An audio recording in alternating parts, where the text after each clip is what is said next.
Donc nous allons voir comment configurer très rapidement une scène, donc c'est relativement simple. Donc on a notre caméra, on a notre vue perspective, on peut ajouter un render view, voilà. Dans librairie, vous avez des primitives ici, donc vous avez plane, sphère, voilà, et donc on voit en fait que nos objets sont ici tout petits. Donc on n'hésite pas à faire un petit scale, comme ceci. On va ici sélectionner notre plan, dans notre liste, tout simplement. Voilà. Avec la touche W, on va agrandir monter notre sphère. On va peut-être la diminuer un peu, elle est énorme ici. Voilà. Donc là, on a créé des primitives et ça va nous permettre de voir rapidement comment ajouter un environnement et comment ajouter des shaders. Donc c'est tout con. Vous allez soit ici faire create environnement. Voilà. Ici, vous allez chercher votre map HDRI. Voilà. Donc Guerilla, pour l'instant, il utilise les pointifs ou les OpenEXR. Donc dans l'absolu, autant utiliser les OpenEXR. Donc à partir de là, vous allez être en fait dans votre browser. Donc le browser, il est ici. Vous allez avoir ça. Soit vous créez un matériau directement dans le browser, soit vous allez dans le render graph. Et avec Guerilla, le mieux maintenant, c'est d'utiliser le render graph. C'est vraiment spécialisé pour ça et c'est vraiment plus pratique. Donc vous allez aller dans votre render graph. Vous allez avoir en fait un tag qui va ajouter tous les objets de la scène dans ce tag en fait. Donc si vous sélectionnez un objet, par exemple, vous allez dans primitive et vous allez avoir un tag ici, tag all, voilà. Et en fait, tous les objets de la scène vont utiliser le shader de base qui est déjà créé et vous pourrez faire ce rendu. Donc, le truc à savoir aussi, c'est que quand on crée un shader ou qu'il y a un shader de base ou quand on crée un environnement, il faut dans environnement du shader, lui, ajouter notre environnement. Sinon, le rendu sera noir. Ça va être simple, je vais vous montrer. Donc, on va se mettre dans la vue caméra. On va positionner notre rendu tel que ceci. On va cliquer sur cette petite icône-ci qui s'appelle Progressive. Et on va cliquer sur celle-ci qui s'appelle Auto Refresh. Voilà. Et on va lancer le rendu. Donc en haut à droite, il y a une render pass, il commence à la calculer, et on voit que notre rendu se fait, c'est tout noir. Pourquoi? C'est parce que je n'ai pas mis d'environnement. Donc si je mets mon environnement ici, donc voilà, ça rame un petit peu avec Camtasia. Voilà, new environnement, ça rame beaucoup avec Camtasia.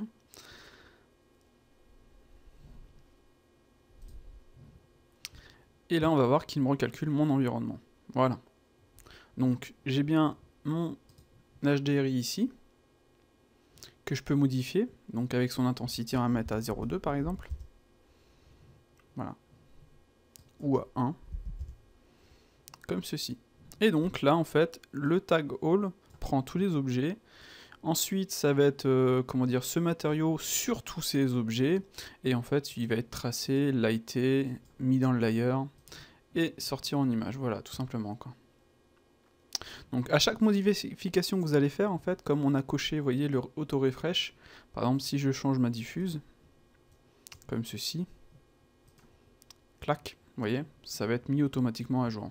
Si on décoche auto-refresh et qu'on relance le rendu, voilà, même si je modifie ceci, ça ne va pas être modifié ici.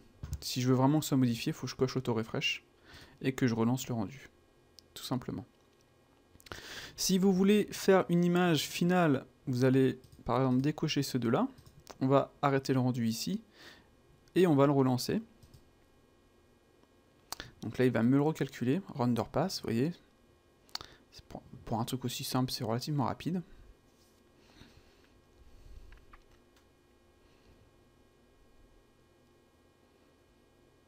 Donc on voit qu'on a du grain, c'est tout à fait normal. C'est dans notre render pass ici, on va dans render setting, on voit que nos samples sont à 16. C'est aussi simple que ça. On voit que notre image est crénelée, enfin crénelée, ce n'est pas lissé en fait, notre sphère n'est pas lissée. Donc on peut y ajouter un lissage. Donc ce qu'on peut d'abord faire, c'est sauvegarder cette image-ci. Vous voyez, on fait push A, clac, et on voit qu'il nous a créé en fait une image ici, qu'il a coché en B. Comme ça, si on fait une modification genre ceci, on va mettre en rouge, on va relancer le rendu. Donc une fois notre rendu fini, on a ici, vous voyez, un trait blanc qu'on peut déplacer avec le clic gauche. Comme ça, on peut faire en fait une visualisation de notre ancienne image, B, par rapport à notre nouvelle image, A. Vous voyez, on a A ici, on a B ici. Donc c'est vraiment très pratique et c'est vraiment à utiliser. Maintenant, si je clique ici sur Push A, vous voyez, il va m'avoir ajouté une deuxième image ici, donc ça va être la même, ce qui est tout à fait logique. Si je veux rajouter une ancienne image, j'ai juste à cliquer ici, pouf. À savoir aussi qu'on peut venir, comment dire, drag and drop sur n'importe quelle image de notre browser Windows sur ici, comme ça va l'ajouter, on pourra la mettre en référence. Comme ça, si vous avez fait des anciens rendus avec la même caméra, etc., vous pourrez très rapidement voir la différence. Donc ça, c'est très pratique. Donc, comme je disais tout à l'heure, notre sphère n'est pas lissée. Alors, pour lisser les objets, il y a deux manières différentes.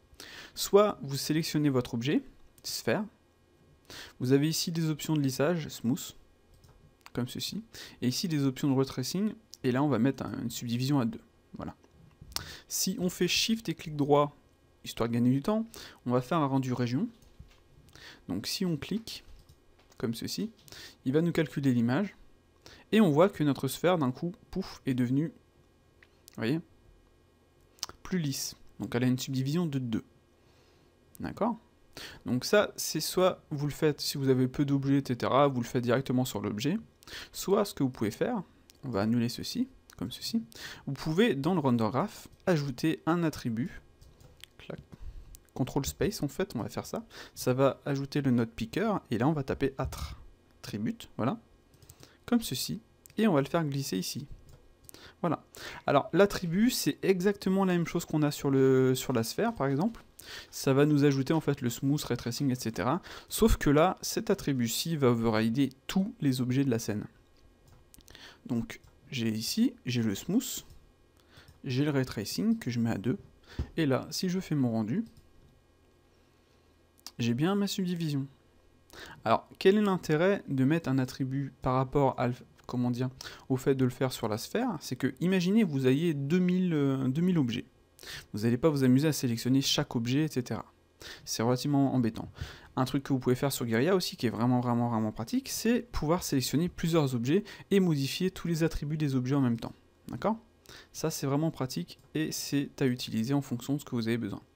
Ce qui est plus pratique, c'est d'avoir un attribut, comme ceci dans le render graph. Pourquoi?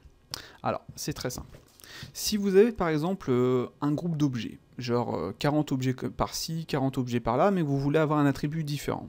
Alors soit vous allez vous faire chier à sélectionner vos 40 objets dans la node list, soit vous allez ajouter un tag à ces objets, genre clac, on va les sélectionner ici, vous voyez, on a tag, on peut appliquer Toto par exemple, voilà. Et là il nous a créé un tag Toto.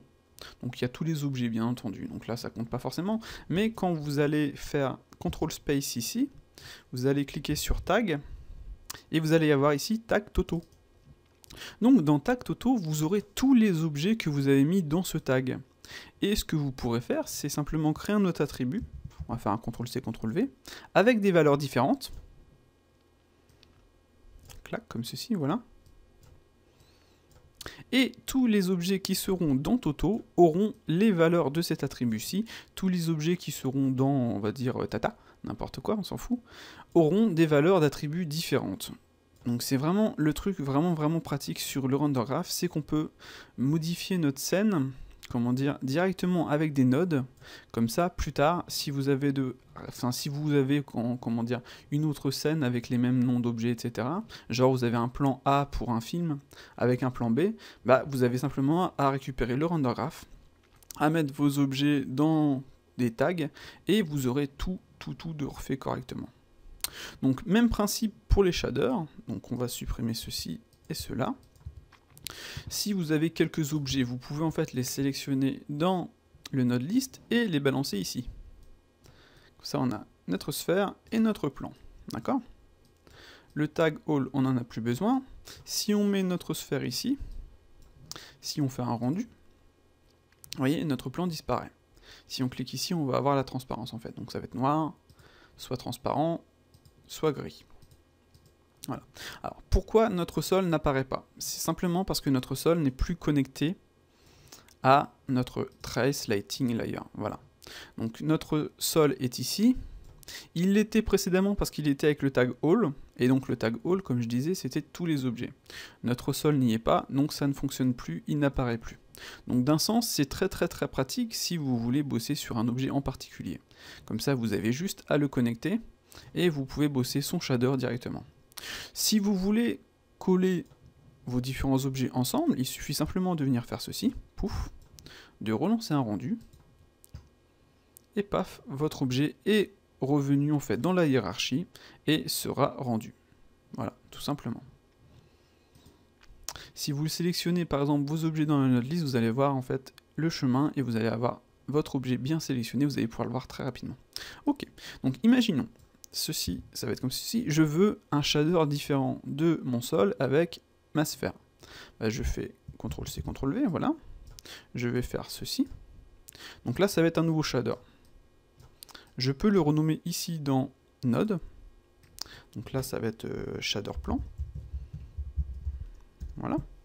Et vous voyez, il a pris le bon nom. Si je veux le connecter en fait à ma scène, j'ai juste à faire ceci. Pouf. Et donc, on va échanger sa couleur. Bleu. Voilà. Et maintenant, ce que j'ai juste à faire, c'est un petit rendu. Et donc, j'ai mon sol en bleu. Et j'ai ma sphère en rouge. Voilà, c'est aussi simple que ça.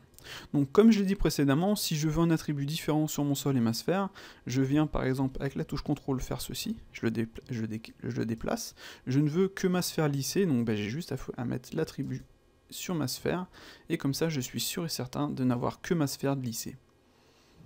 Donc c'est, ceci on peut supprimer, le principe du render graph. C'est vraiment très pratique, et vous pouvez décomposer vos objets comme vous le voulez.